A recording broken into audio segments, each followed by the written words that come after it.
আলহামদুলিল্লাহ,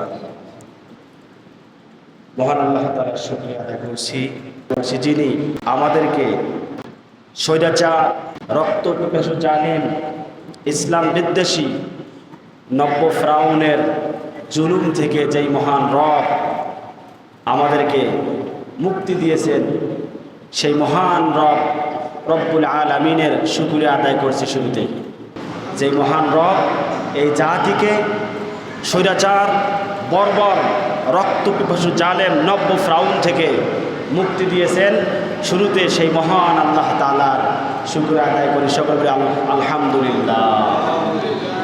সম্মানিত প্রিয় মুসলিম کرام, গত জুমায় আমি আলোচনা করেছিলাম মহান আল্লাহ তাআলা যুগে যুগে জালেমদেরকে ছাড় দিয়েছেন, কিন্তু ছেড়ে দেন নাই। জালেমদেরকে যুগে যুগে আল্লাহ তাআলা নির্মমভাবে লাঞ্ছিতকর অবস্থায় এই দুনিয়া থেকে জালেমদেরকে আল্লাহ তাআলা বিতাড়িত করেছেন। সম্মানিত বন্ধুগণ, জালিমরা কখনোই এই পৃথিবীতে সম্মান নিয়ে বাঁচতে পারে না। দুনিয়াতে তাদের লাঞ্ছনাকর অবস্থার সৃষ্টি হয়, আর পরকালে তাদের জন্য রয়েছে কঠিন শাস্তির ব্যবস্থা। সম্মানিত বন্ধুগণ, এই জালিমদের পতন হয়েছে অনেকগুলো কারণে। তার অন্যতম হচ্ছে তারা ছিল চরম ইসলাম বিদ্বেষী। তারা ঠিক কি ছিল? চরম ইসলাম বিদ্বেষী। তারা ছিল মানুষের বাক স্বাধীনতার হরণকারী। মানুষ, বিশেষ করে ইমামরা ভয়ে আল্লাহর ঘরে দাঁড়িয়ে হক কথাগুলো তাদের ভয়ে বলতে পারে নাই। আলহামদুলিল্লাহ, আমি বলে গেছি, আমার খতিবের বয়স প্রায় 15 বছর। 15 বছর থেকে যতদিন ধরে আমি আলোচনা রাখি, আমি এই সমস্ত জালিমদের বিরুদ্ধে নির্ভয়ে কথা বলে গেছি। আলহামদুলিল্লাহ, ভয় পায় নাই। আপনারা সাক্ষী আছেন, ভয় পেয়েছি? আমি ভয় পাই নাই। এই সমস্ত জালেমদের বিরুদ্ধে কথা বলে গেছি। আলহামদুলিল্লাহ, যতদিন এই দুনিয়াতে বাঁচব ততদিন শেষ রক্তবিন্দু পর্যন্ত এই জালিমদের বিরুদ্ধে, অপশক্তির বিরুদ্ধে, ইসলাম বিদ্বেষী শক্তির বিরুদ্ধে কথা বলেই যাব। অন্যায়ের বিরুদ্ধে কথা বলেই যাব। ন্যায়ের পক্ষে, কোরআনের পক্ষে, ইসলামের পক্ষে, মাজলুমদের পক্ষে যতদিন বাঁচব ততদিন কথা বলে যাব ইনশাআল্লাহ। সম্মানিত বন্ধুগণ, এই জালিম স্বৈরাচারদের পতনের অন্যতম প্রধান কারণ হচ্ছে কি? ইসলাম বিরোধিতা। কি?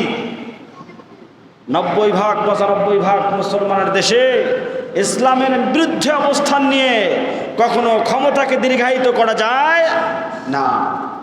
90% মুসলমান দেখিয়ে দিয়েছেন, তাদেরকে জুতা পিটা করে তাদেরকে দেশ থেকে বিতাড়ন করেছেন। তারা দেশ থেকে পালাইতে বাধ্য হয়েছেন। আলহামদুলিল্লাহ। সম্মানিত বন্ধুগণ, এরা মুসলমানদেরকে, আলেম ওলামাদেরকে বানিয়েছে শত্রু।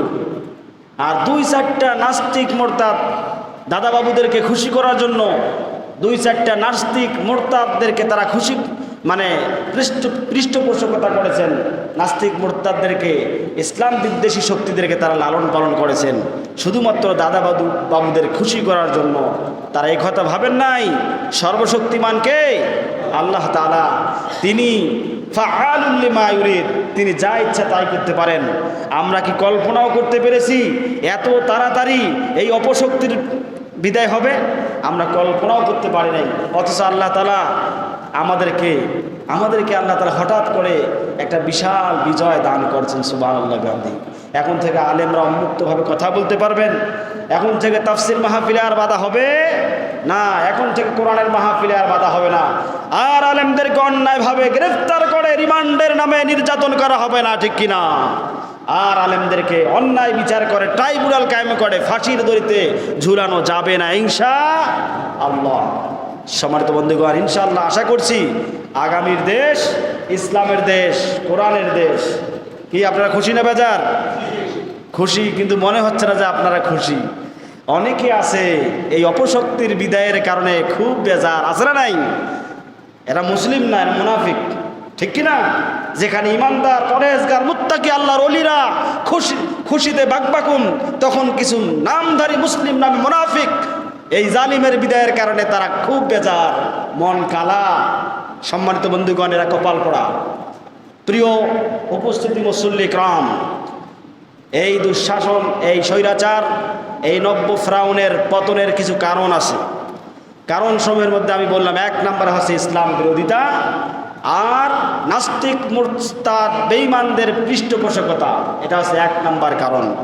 2 নম্বর কারণ হচ্ছে তারা আলিমদের উপরে অন্যায়ভাবে জুলুম করেছে। আলেম ওলামাদেরকে তারা মিথ্যা মামলা দিয়ে ধরে গ্রেফতার করে জুলুম নির্যাতন করেছে, হত্যা করেছে। হেফাজতে ইসলামকে তারা কিভাবে, শাপলা চত্বরে তারা হেফাজতে ইসলামকে কিভাবে হত্যা করেছে আপনারা জানেন, ইতিহাস জানেন। আলেমদের তাহাজ্জুদের সময় আলেমরা কেঁদে কেঁদে আল্লাহর কাছে ফরিয়াদ করেছেন, রব্বানা আখরিজনা মিন হাযিহিল ক্বরিয়াতিজ যালিমি আহলুহা ওয়াজআল লানা মিন লাদুনকা ওয়ালিয়্যা ওয়াজআল লানা মিন লাদুনকা নাসীরা। হে আল্লাহ তাআলা, আমাদেরকে এই জালেমদের অত্যাচার থেকে হেফাজত করো। আলেমদের কান্না, মাজলুমদের কান্না আর আল্লাহর মধ্যে কোনো তফাৎ থাকে না, পর্দা থাকে না। নবী করিম সাল্লাল্লাহু আলাইহি সাল্লাম বলেছেন, তোমরা জালিমদের জুলুমকে ভয় পাও, তোমরা মানুষের উপর জুলুম করাকে ভয় পাও, কেননা মাজলুমের দোয়া আর আল্লাহর মধ্যে কোনো পর্দা থাকে না। যখনই কোনো মাজলুম আল্লাহর কাছে দোয়া করেন, সঙ্গে সঙ্গে আল্লাহ তাআলা তা কবুল করে নেন। এই জন্য আলেমদের চোখের পানি কোনোদিন বেঁধে যেতে পারে না। আলেমরা দোয়া করেছেন, আলেমদের দোয়া কবুল করে আল্লাহ তাআলা বলেছেন, আমি অচিরেই তোমাদেরকে বিজয় দান করব। আকস্মিকভাবে রব্বুল আলামিন বিনা অল্প সামান্য কিছু রক্তপাতে আল্লাহ তাআলা আমাদেরকে দ্বিতীয় বিজয় দান করেছেন। সুবহানাল্লাহ। সম্মানিত বন্ধুগণ, তারা ইসলাম বিদ্বেষী ছিল, চরম ইসলাম বিদ্বেষী ছিল, বলে তাদের আল্লাহ তাআলা ধ্বংস করে ফেরাউনের মতো দুনিয়া থেকে বিদায় করে দিয়েছেন। তারা মানুষের ওপর জুলুম করেছে, অন্যায় করেছে, অত্যাচার করেছে, লুটপাট করে জনগণের সম্পদ লুটপাট করে লক্ষ লক্ষ কোটি কোটি টাকার মালিক হয়েছেন। দেশের টাকা বিদেশে পাচার করে তারা বেগম পাড়া তৈরি করেছেন, ঠিক কিনা? নিজেরা দেশের টাকা লুট করে বিদেশে সন্তানদেরকে তারা বড় বড় বিশ্ববিদ্যালয়গুলোতে সন্তান পড়াইছে, আর এদেশের শিক্ষার্থীদেরকে তারা বৈষম্যর নামে বৈষম্য করে শুধু তাদের দলীয় নেতা কর্মীদেরকে চাকরি দিয়েছে, ঠিক কিনা? নিজেরা দেশপ্রেমিক করে চিল্লায়, অথচ এই দেশে তাদের চিকিৎসা নাই, এদেশে তাদের সন্তানরা পড়ে না। তাদের সন্তানরা কোথায় পড়ে? লন্ডন, আমেরিকা, কানাডা, সিঙ্গাপুর, এগুলোতে পড়ে, ঠিক কিনা? এদেশে তাদের চিকিৎসাও নাই। ওরা কিছু সর্দি হইলেই কি ইন্ডিয়া দৌড়ায়, সর্দি হইলেই সিঙ্গাপুর যায়, ঠিক কিনা? এদেশের মানুষ ধুকে ধুকে পুড়ে মরে। এদেশের ইউনিভার্সিটিগুলোকে তারা সন্ত্রাসীদের অভয়াশ্রম বানিয়েছে। ইউনিভার্সিটিগুলোতে সন্ত্রাস পালে আর বিরোধী দলীয় ছাত্রদেরকে তারা সন্ত্রাস দিয়ে পিটায়, হত্যা করে, ঠিক কিনা? চিরুনি অভিযানের নামে এদেশের তৌহিদে মুসলিম সন্তানদেরকে তারা গ্রেফতার করে, বন্দী করে, গুম খুন করে তারা কি করেছে? নির্যাতন করেছে। আমরা ফেসবুকে দেখতে পাচ্ছি তারা আয়না ঘর নামে একটা বন্দীদেরকে অন্যায়ভাবে গ্রেফতার করে, সাধারণ মানুষদেরকে, বিরোধী দলীয় নেতাকর্মীদেরকে অন্যায়ভাবে গ্রেফতার করে তারা গোপন টর্চার ছেলে গিয়ে গোপন কারাগারে, ক্যান্টনমেন্টের ভিতরে গোপন কারাগারে গিয়ে তারা কি করছে? সেখানে গুম করে, কোনো তথ্য নাই, গ্রেফতারে কোনো তথ্য নাই, গুম করে তারা আয়না ঘরে রেখে সেখানে যুগের পর যুগ তারা কি করছে? যুগের পর যুগ ধরে তাদেরকে নির্যাতন করছে। আজান শুনতে দেয় নাই। অধ্যাপক গোলাম আজমের ছেলে ব্রিগেডিয়ার জেনারেল আজমি সাহেব, তিনি সাক্ষাৎকার দিয়েছেন এই যে 5 তারিখে তারা পালিয়ে যাওয়ার পরে বের হয়ে আসছেন। দীর্ঘ প্রায় 12 বছর ধরে তিনি ওই টর্চার কারাগারে ছিলেন। উনি বলছেন যে আমার চোখের পানি, ওরা আমাকে নামাজের জন্য আজানটাও শুনতে দেয় নাই। ওনার কাছে দেখলাম একটা কোরআন, 10 বছর কোরআনটা পুরানো হয়ে গেছে, অনুবাদওয়ালা কোরআন। উনি বলছেন যে এই গামছা দিয়ে চোখ মুছছি, এত পানি বের হয়েছে, এই পানিগুলো যদি একত্রিত করা হলো একটা বড় পুকুর হইতো। ওরা আমাকে আজান শুনতে দেয় নাই। ওরা আমাকে আরও কত নির্যাতন করেছেন, নির্যাতনের বর্ণনাগুলো দিয়েছেন। দুর্ভাগ্যজনক হলে সত্য, গত বছর ওনার স্ত্রীর আর এক জায়গায় বিয়ে হয়ে গেছে। গত বছর ইসলামী শরীয়র ফতুয়া আছে 10 বছর স্বামীর জন্য অপেক্ষা করা যায়, 10 বছর পরে যে কেউ যে কোথাও বিয়ে করতে পারে। গত বছরে বিয়ে হয়ে গেছে, জানে না, খবর তথ্য নাই, কেউ কল্পনাও করে নাই যে তিনি বেঁচে আছেন। তারা আয়নাঘর নামক তারা গোপন কারাগারে মানুষদেরকে অন্যায়ভাবে গ্রেফতার করে নিয়ে বন্দী করে রেখেছে যুগের পর যুগ। এগুলো জুলুম না? এই জুলুমের বিরুদ্ধে গর্জে ওঠা দরকার আছে না নাই? এই জুলুম যারা সহ্য করবে তারা কাফের, তারা মুনাফিক, তারা বেঈমান, তারা মুসলমান হতে পারে না, ঠিক কিনা? এইভাবে তারা মানুষের ওপর জুলুম করেছে, টর্চার করেছে। এগুলো কি আল্লাহ দেখেন নাই? আল্লাহ তাআলা এগুলো দেখেছেন আর ছাড় দিয়েছেন। আল্লাহ অপেক্ষায় ছিলেন তোমাদের পতন আমি করব। আল্লাহ তাআলা এই জালিমদেরকে পতন করেছেন। আমরা আল্লাহর কাছে দোয়া করি, আল্লাহ তাআলা এই অপশক্তি, এই নব্য ফ্রাউনের গোষ্ঠীরা যেন আগামীতে আর কিয়ামত পর্যন্ত বাংলার জমিনে ক্ষমতা আসতে না পারে, ঠিক কিনা? সম্মানিত বন্ধুগণ, এরা বিচারের নামে ট্রাইব্যুনাল গঠন করেছে, তাদের দলীয় বিচারকদেরকে নিয়োগ দিয়ে বিচার ব্যবস্থাকে তারা ধ্বংস করে দিয়েছে। অন্যায় বিচার করেছে, শুধু দলের পক্ষে বিচার, তারা হত্যা, ধর্ষণ, গুম, খুন কি করে করুক, তাদের কোনো বিচার নাই। যত বিচার আলেম ওলামাদের, ঠিক কি না? তারা বিচার ব্যবস্থাকে কিভাবে কলঙ্কিত করেছে আপনারা জানেন।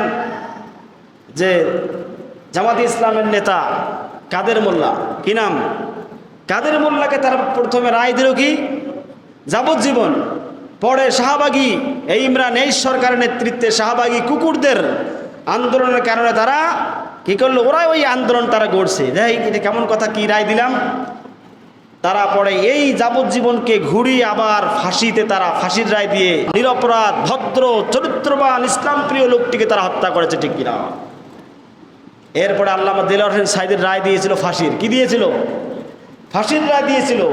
গণজোয়ার, গণ আন্দোলন যখন সৃষ্টি হলো ক্ষমতাকে টিকিয়ে রাখার জন্য, যাবজ্জীবনকে ঘুরিয়ে আবার কি ফাঁসির রায়কে ঘুরিয়ে আবার তারা যাবজ্জীবন দিয়েছে। এভাবে তারা বিচার ব্যবস্থাকে ধ্বংস করে দিয়েছে। এভাবে হাজার হাজার প্রমাণ। তারা সকল ক্ষেত্রে তারা আমাদের উপর প্রতারণা করেছে, জুলুম করেছে। আর আল্লাহর প্রশংসা নাই, সকল ক্ষেত্রে প্রশংসা শুধু একজনের। 1000 বছরের শ্রেষ্ঠ বাঙালি অমুক তমুকের নামে খালি প্রশংসা। ওই টিভি খুললে, পত্রিকা খুললেই খালি একটা লোকের প্রশংসা, তাছাড়া আল্লাহর প্রশংসা নাই, ঠিক কিনা? সম্মানিত বন্ধুগণ, সর্বশেষ লাস্ট অ্যান্ড ফাইনালি তারা 1 তারিখে কি করলো? 1 তারিখে একটি ইসলামী দল, গণমানুষের আস্থার প্রতীক, ইসলাম প্রিয় মানুষ যাদেরকে নিয়ে স্বপ্ন দেখেন, তারা একটা ইসলামী দলকে নিষিদ্ধ করল। আল্লাহ তাআলা বলেন, দাঁড়াও, আমি তোমাকে চিরতরে এই বাংলার জমিন থেকে নিষিদ্ধ করব, ঠিক কিনা? আল্লাহ তাআলার খেলা, আল্লাহ তাআলার কি কুদরত! মাত্র 4 দিনের মাথায় চিরতরে নিষিদ্ধ হয়ে গেল। সুবহানাল্লাহ, সুবহানাল্লাহ বিহামদি। সম্মানিত বন্ধুগণ, মানুষের ওপর জুলুম করে, নির্যাতন করে, মানুষের হক নষ্ট করে, জুলুম চালিয়ে ক্ষমতাকে দীর্ঘায়িত করা যায় না। সম্মানিত বন্ধুগণ, আমাদের করণীয় কি?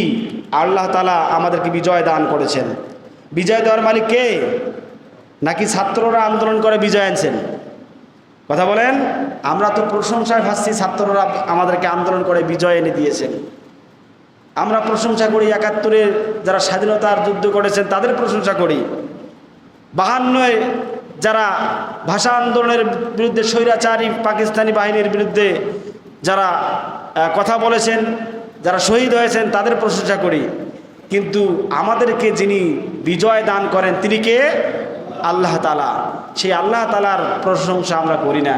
কয়েকদিন ধরে আমি টেলিভিশন ফেসবুকে সবসময় ভিডিওগুলো দেখতেছি, সকল নেতা নেত্রী খালি প্রশংসা করে কার? খালি ছাত্রদের। কার প্রশংসা করে? ওই ছাত্ররা আমাদেরকে বিজয় দিয়েছেন। ছাত্রদের দুঃসাহ, অবশ্যই ছাত্রদের, গণমানুষের সকলের এখানে কি অংশগ্রহণ আছে, সকলের ক্রেডিট, কিন্তু আসল বিজয় দেওয়ার মালিক কে? আল্লাহ তাআলা। কত মানুষ বছরের পর বছর, যুগের পর যুগ অস্ত্র শস্ত্র সহকারে স্বাধীনতার জন্য যুদ্ধ করতেছে, স্বাধীন হতে পারছে। আল্লাহ তাআলা মাত্র আমাদেরকে 4 দিনের ব্যবধানে বিজয় দান করেছেন। সুবহানাল্লাহ। এই বিজয় কার দান?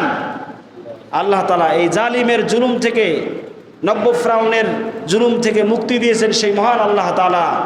অবশ্যই এই বিজয় আল্লাহ তাআলার দান। তাই শুকরিয়া কার হবে? সবার শুরুতে শুকরিয়া হবে আল্লাহ তাআলার। সম্মানিত বন্ধুগণ, আমি আজকে একটি সূরা তেলাওয়াত করেছি কোরআনুল কারীমের 30 পারার শেষের দিকে, সূরাতুন নাসর। অনেকের মুখস্থ আছে। এই সূরাতুন নাসর মানে হচ্ছে বিজয়ের সূরা, আল্লাহর সাহায্যের সূরা। কি সূরা? আল্লাহর সাহায্যের সূরা, বিজয়ের সূরা। আল্লাহ তাআলা পবিত্র কোরআনুল কারীমের মধ্যে বলেন, ইযা জাআ নাসরুল্লাহি ওয়াল ফাতহ। মুখস্থ আছে আপনাদের? বলেন, ইযা জাআ নাসরুল্লাহি ওয়াল ফাতহ ورأيت الناس يدخلون في دين الله أفواجا فسبح بحمد ربك واستغفر إنه كان توابا। বন্ধুগণ, জুলুমের ইতিহাস নতুন নয়।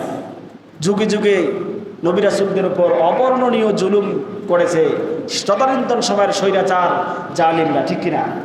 মুসা আলাইহিস সালাম এবং তার সম্প্রদায়ের বিরুদ্ধে জুলুম করেছিল ফিরআউন। হযরতে ইব্রাহিম আলাইহিস সালামের এবং তার সম্প্রদায়ের বিরুদ্ধে জুলুম করেছিল নমরুদ। হযরত মুহাম্মদুর রাসূলুল্লাহ সাল্লাল্লাহু আলাইহি সাল্লামের বিরুদ্ধে এবং তার সাহাবীদের বিরুদ্ধে জুলুম, অত্যাচার, নির্যাতন চালিয়েছিল মক্কার কুরাইশ, আবু জেহেলের গ্রুপরা, ঠিক কিনা? বিশ্বনবী সাল্লাল্লাহু আলাইহি সাল্লামকে 13টি বছর, কত বছর?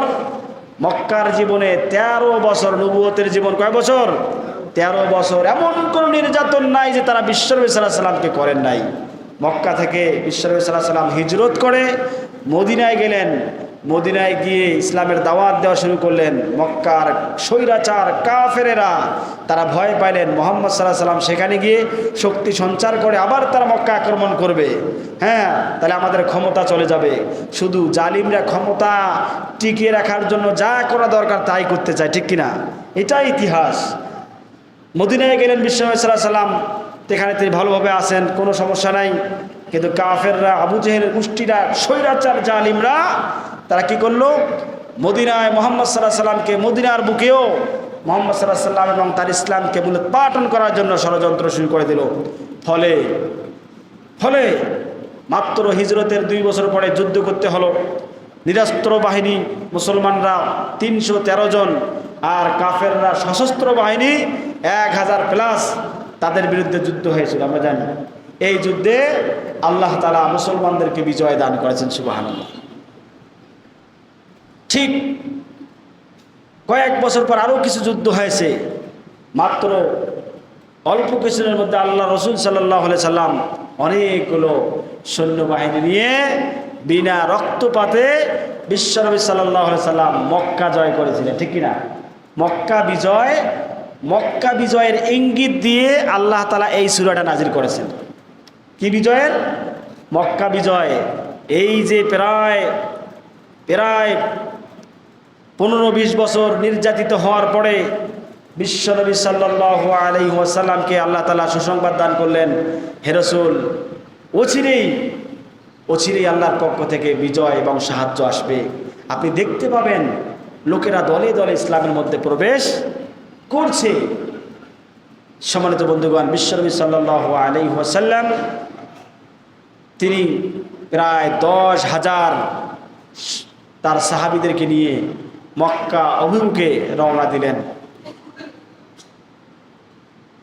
বলা চলে অনেকটা বাধাহীনভাবে, বিনা রক্তপাতে আল্লাহ তাআলা সেদিন মুসলমানদেরকে বিজয় দান করেছিলেন। মক্কা বিজয় হয়ে গেছে। সুবহানাল্লাহি ওয়া বিহামদিহি। মক্কা বিজয়ের দিকেও ইঙ্গিত করে আল্লাহ তাআলা কোরআনুল কারীমে সূরা নাযিল করেন সূরাতুন নাসর। আল্লাহ তাআলা বলেন ইদা জাআ নাসরুল্লাহ, হে নবী যখন আল্লাহর সাহায্য আসবে, ওয়াল ফাতহ এবং বিজয় আসবে ওয়ারাআইতান নাসা, আর আপনি দেখতে পাবেন ইয়াদখুলুনা ফি দীনিল্লাহি আফওয়াজা, আর আপনি মানুষদেরকে দেখতে পাবেন তারা দলে দলে আল্লাহর দ্বীনের মধ্যে প্রবেশ করছেন। ফাসাব্বিহ বিহামদি রাব্বিকা ওয়াস্তাগফির ইন্নাহু কানা তাওয়াবা। হে রাসূল, যে আল্লাহ তাআলা আপনাকে জালিমের জুলুম থেকে রক্ষা করেছেন আর আপনাকে ক্ষমতা দান করেছেন, বিজয় দান করেছেন, আপনাকে স্বাধীনতা দান করেছেন, যে আল্লাহ তাআলা, সেই আল্লাহ তাআলার প্রশংসা করুন, তার তাসবিহ পাঠ করুন, আর তার কাছে ক্ষমা চান, আর তার কাছে আপনি তওবা করুন। এই সূরার মধ্যে আল্লাহ তাআলা কোনো সম্প্রদায় যদি বিজয় লাভ করে তার করণীয় কি কি, এই বিষয়ে আল্লাহ তাআলা আলোকপাত করেছে। আমরা আলহামদুলিল্লাহ বিজয় লাভ করেছি জালিমের জুলুমের বিরুদ্ধে, স্বৈরাচারের বিরুদ্ধে, নব্য আবু জেহেল ফিরাউনের বিরুদ্ধে আল্লাহ তাআলা আমাদেরকে বিজয় দান করেছেন, আলহামদুলিল্লাহ।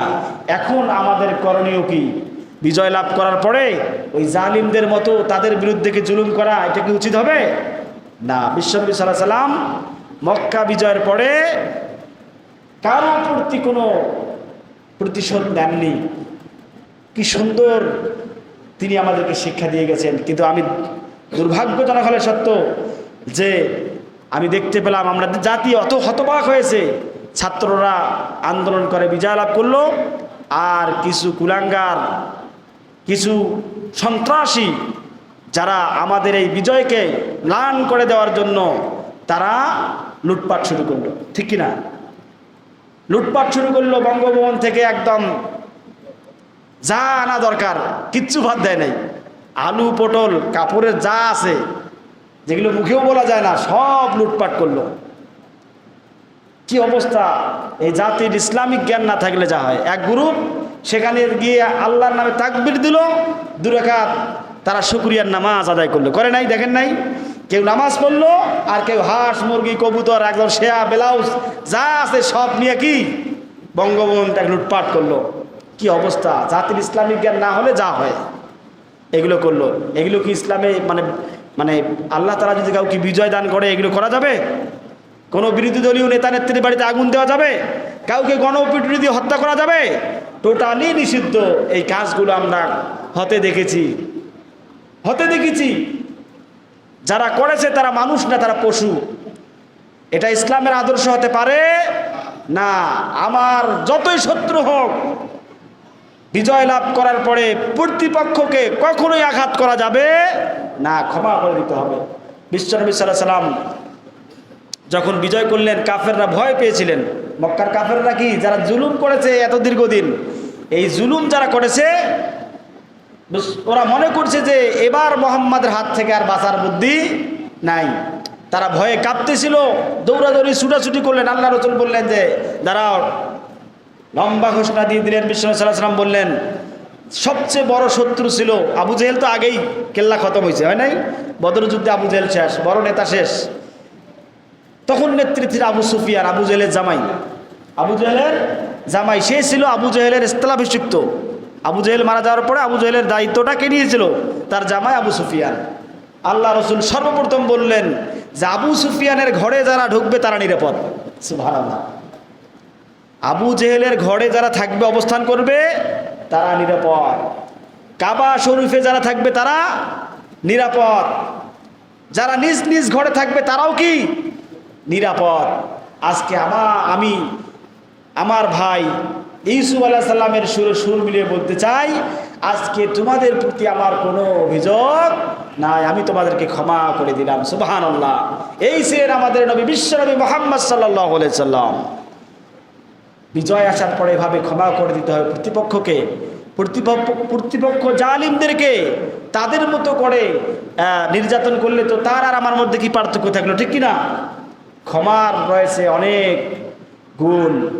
ক্ষমা মানুষের হৃদয়ের মাঝে ক্ষমাকারীকে প্রশান্তি দান করে। আর যারা প্রতিশোধ পরায়ণ হয়, প্রতিশোধ পরায়ণরা কখনো সফলতা লাভ করতে পারে না, তারা কখনো বিজয় লাভ করতে পারে না, তারা কখনো শান্তিতে থাকতে পারে না। আলহামদুলিল্লাহ আমরা লক্ষ্য করেছি আমাদের ইসলামী নেতৃবৃন্দ যারা আছেন তারা সাধারণ ক্ষমা ঘোষণা করছে, ঠিক কিনা? তারা বলে দিয়েছে নেতাকর্মীদেরকে যে বিরোধী দলীয় নেতাকর্মী এবং যারা সংখ্যালঘু আছে তাদের বাড়িঘর তোমরা পাহারা দিবে, কোনো লুটপাট করতে দেওয়া হবে। কিছু সুবিধাবাদী যারা চোর, যারা এরকম সুযোগ সন্ধানী, এরা এই লুটপাটগুলো করেছে, ঠিক কিনা? আর আমাদের বিজয়কে ম্লান করে দেওয়ার জন্য, নষ্ট করে দেওয়ার জন্য কিছু সন্ত্রাসী, ওই দলীয় যারা স্বৈরাচার, তাদের কিছু নেতাকর্মী এগুলো করেছে। আলহামদুলিল্লাহ মন্দিরে মন্দিরে সংখ্যালঘুদের বাড়িতে বাড়িতে পাহারা দেওয়ার কারণে আলহামদুলিল্লাহ কোনো দুর্ঘটনা, অনাকাঙ্ক্ষিত ঘটনা ঘটে নাই। তবে কিছু বিচ্ছিন্ন ঘটনা ঘটেছে যা খুবই দুঃখজনক। বিজয় লাভ করার পরে নাম্বার 1 হচ্ছে কি, আল্লাহর প্রশংসা করতে হবে। কার? আল্লাহ তাআলা বলছেন ফাসাব্বিহ বিহামদি রাব্বিকা ওয়াস্তাগফির। বিজয় যখন আসবে সবার আগে এই বিজয় যিনি দিয়েছেন, জুলুম থেকে যিনি রক্ষা করেছেন, সেই আল্লাহ তাআলার প্রশংসা করতে হবে। সুবহানাল্লাহ। আপনারা জানেন ফেরাউনের এই অত্যাচার থেকে যেদিন মুসা আলাইহিস সালাম এবং তার জাতিকে, বনী ইসরাঈলদেরকে আল্লাহ তাআলা কি দিলেন? মুক্তি দিলেন। তারা কি করেছেন? রোজা রেখেছিলেন, ঠিক কিনা? রোজা রাখেন নাই?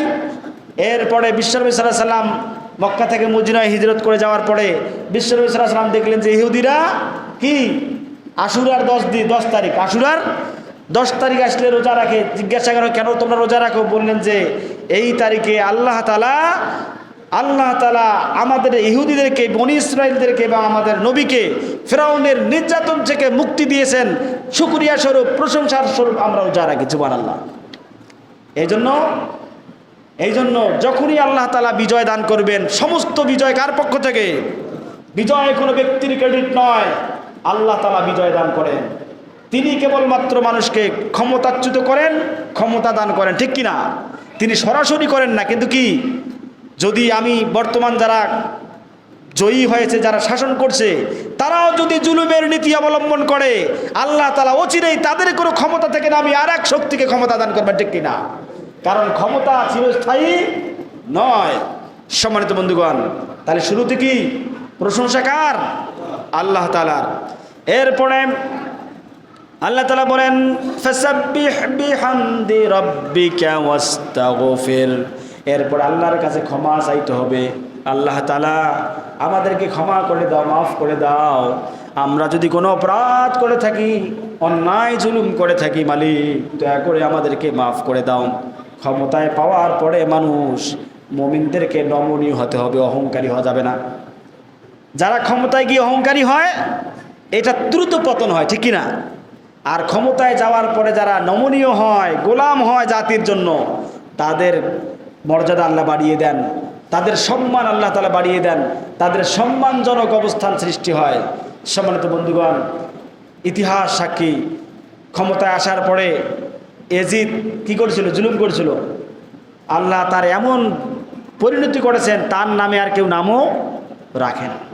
ক্ষমতায় যাওয়ার পরে যারাই মানুষের সাথে প্রতারণা করবে, জুলুম করবে, এদের 14 গোষ্ঠীকে আল্লাহ তাআলা কি করবেন? নির্মূল করে দেবেন, নিপাত করে দেবেন। বিগত 16-17 বছর যারা জুলুম করেছেন, আমি আশা করছি এই জমিন তাদের জন্য আর নাই। আগামীতে এই জমিনে তারা সম্মান নিয়ে থাকতে পারবে না। তারা যে এই জাতির প্রতি যে জুলুম করেছে, অন্যায় করেছে, এর খেসারত তাদেরকে শত শত বছর দিতে হবে, ঠিক কিনা?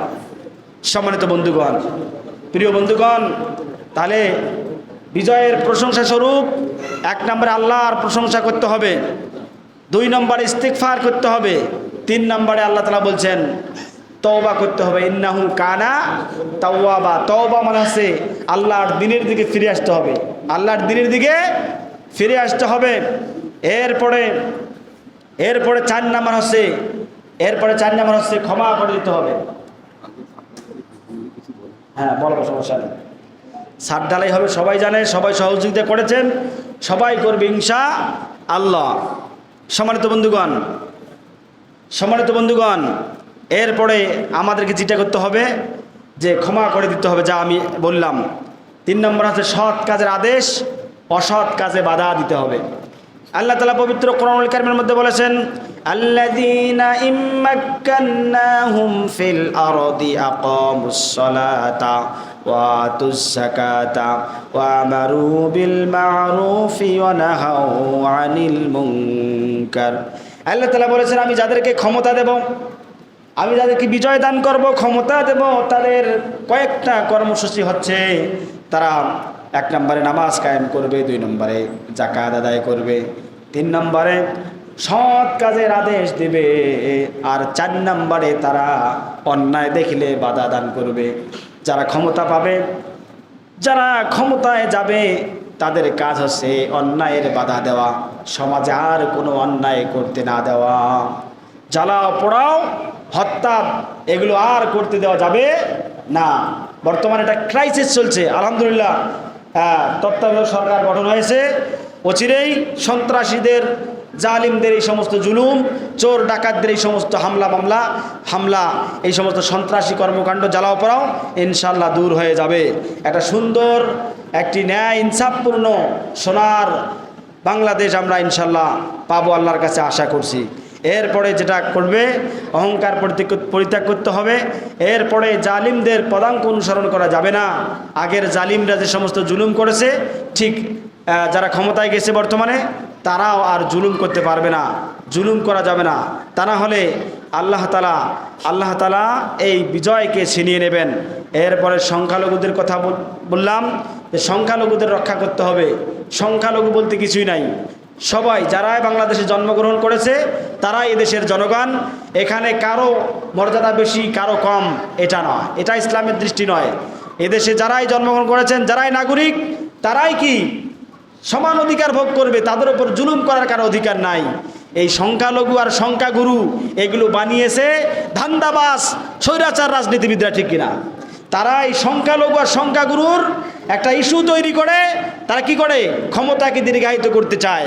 সুতরাং আমাদের বক্তব্য হচ্ছে, কোনো সংখ্যালঘু আর সংখ্যাগুরু নাই, সকলেই কি সমান। আমাদের পার্শ্ববর্তী হিন্দু ভাই যারা আছে, যারা অন্য দল করেছেন, যারা আগে যারা ক্ষমতায় ছিল, সেই দলের নেতাকর্মী ছিল, জুলুম করেছিল, তবু আমরা তাদেরকে ক্ষমা করে দেব। আমরা তাদের মতো করে জুলুমের প্রতিশোধ গ্রহণ করব না। তবে যারা একেবারেই চিহ্নিত বড় মাপের জালেম ছিল, এদেরকে ক্ষমা করা যাবে না। বিশ্বনবী সাল্লাল্লাহু আলাইহি ওয়াসাল্লাম মক্কা বিজয়ের পরে সবাইকে সাধারণ ক্ষমা ঘোষণা করলেও কয়েকজন সন্ত্রাসীদের বিরুদ্ধে গ্রেফতারি পরোয়ানা এবং হত্যার নির্দেশ দিয়েছিলেন, যে এরা যদি কাবার দেওয়ালের মধ্যে, কাবার চাদরের ভেতরেও যদি লুকিয়ে থাকে, তবুও তাদেরকে হত্যা করতে হবে। বিশ্বনবী সাল্লাল্লাহু আলাইহি ওয়াসাল্লাম, এরা বড় মাপের সন্ত্রাসী ছিল।